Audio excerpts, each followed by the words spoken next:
అన్న జగన్మోహన్ రెడ్డి గారు అంటున్నారు నేను గతంలో 1.0 చూపించాను, ఇప్పుడు నెక్స్ట్ రాబోయే రోజుల్లో 2.0 చూపిస్తాను. దాన్ని ఏమంటారు? 2.0 ఏదంటారు? సార్ 1 పాయింట్కి దిక్కు దేవానం లేక బొక్క బోర్ల పడ్డాడు.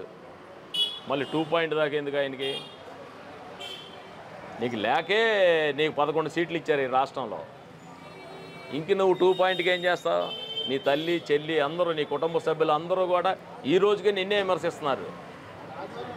ముందు అది సరి చేసుకో.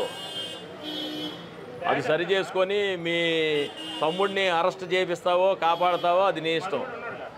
అది చూసుకొని తర్వాత మా మీద విమర్శలు చేయి. కానీ ఆయన అంటున్నాడు కదా, మా కార్యకర్తలు కానీ మా ఇంటికి కూడా పీకలేరు, అరెస్ట్ అయితే అరెస్ట్ చేస్తారు, ఎంత ఉత్సాహంగా లోపలికి అంత ఉత్సాహంగా బయటకు వచ్చి మళ్ళీ ప్రజల్లో పనిచేస్తామని చెప్పి అంటున్నాడు కదా.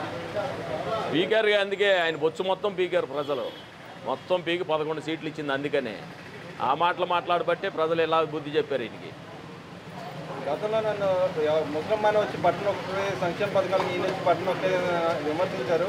కానీ నేను సృష్టించిన సంపద ఎందుకు ప్రజలకు పంచట్లేదు? అటు పవన్ కళ్యాణ్ గారు అన్నారు, ఇటు పక్క చంద్రబాబు నాయుడు గారు అన్నారు.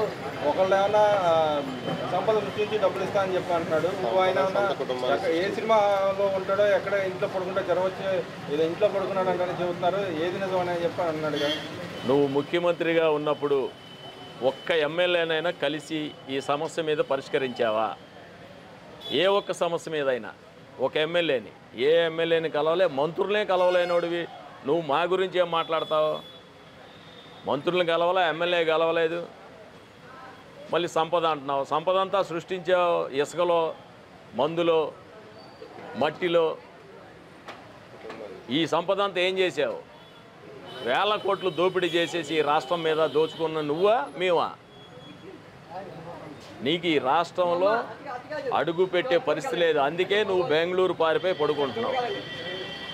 నువ్వు మాకు చెప్పే సలహా, నీతి సలహాలు మాకు చెప్పబాక. అదేవిధంగా ఏదైతే పెద్దిరెడ్డి గారి మీద వచ్చిన వ్యవహారంలో గతంలో కూడా పవన్ కళ్యాణ్ గారిని వ్యాఖ్యలు చేశారు. ఆయన ఏదైతే అవినీతి పాల్పడ్డారో నేను నిరూపిస్తానని చెప్పి అన్నారు. కానీ పెద్దిరెడ్డి గారు మళ్ళీ బయటకు వచ్చి నా మీద ఆరోపణలు చేశారు కానీ ఏది నిరూపించలేదు అంటున్నాడు కదా. ఇప్పుడు చూస్తే ఎంక్వైరీలో మాత్రం ఆయన ఏదైతే ఆరోపణలు చేశారో అవన్నీ బయటకు వస్తున్నాయి కదా. ఎలా వస్తుంది? పెద్దిరెడ్డి గారు ఎర్ర చందనం దొంగ. ఖచ్చితంగా ఈ రాష్ట్ర ప్రభుత్వం ఆయన మీద చర్యలు తీసుకుంటుంది. నువ్వు దోపిడీ చేసిన వేల కోట్లు ప్రజలకు పంచుద్ది. ఇది మట్టికి తథ్యం. అదేవిధంగా ఢిల్లీలో కూటమి ఏదైతే అభ్యర్థులుగా కూటమిలో ఉన్న ఎన్డీఏ అభ్యర్థుల్ని ఇటు కూటమిలో ఉన్న ఏదైతే పవన్ కళ్యాణ్ కానీ చంద్రబాబు నాయుడు గారు వెళ్ళి అక్కడ ప్రచారం చేశారు కదా, గెలుపు సాధ్యానికి దాన్ని ఎలా చూస్తారు? బీజేపీ హవా నడుస్తూ ఉంది. ఈ దేశం మొత్తం మీద కూడా బీజేపీ హవా నడుస్తుంది.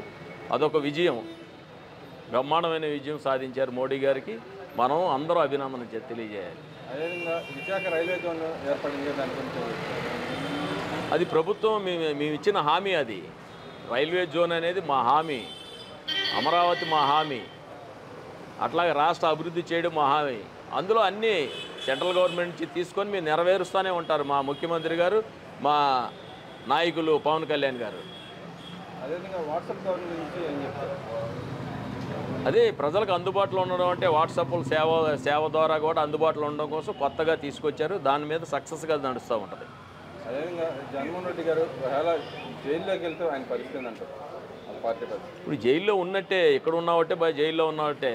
ఇప్పుడు ఆయనే ఈరోజు వస్తాడు, మళ్ళీ బెంగళూరు వెళ్ళిపోయాడు. రేపు కూడా చెంచల్ కూడా జైల్లోంచి ఏం చేసావు? నీ చెల్లిని తీసుకొని ఈ రాష్ట్రం అంతా తిప్పావు. మరి రేపు ఎవరు వస్తారో చూడాలి. అదేవిధంగా నేను గతంలో విలువలతో గురించి రాజకీయం చేశాను చెప్తున్నాడు. నిజంగా ఆయన ఆ విధంగా రాజకీయం విలువల గురించి ఆయన చెప్పకూడదండి. విలువ అనే మాటగా ఆయనకు అర్థం తెలియదు. విలువల గురించి ఆయన చెప్పకూడదు.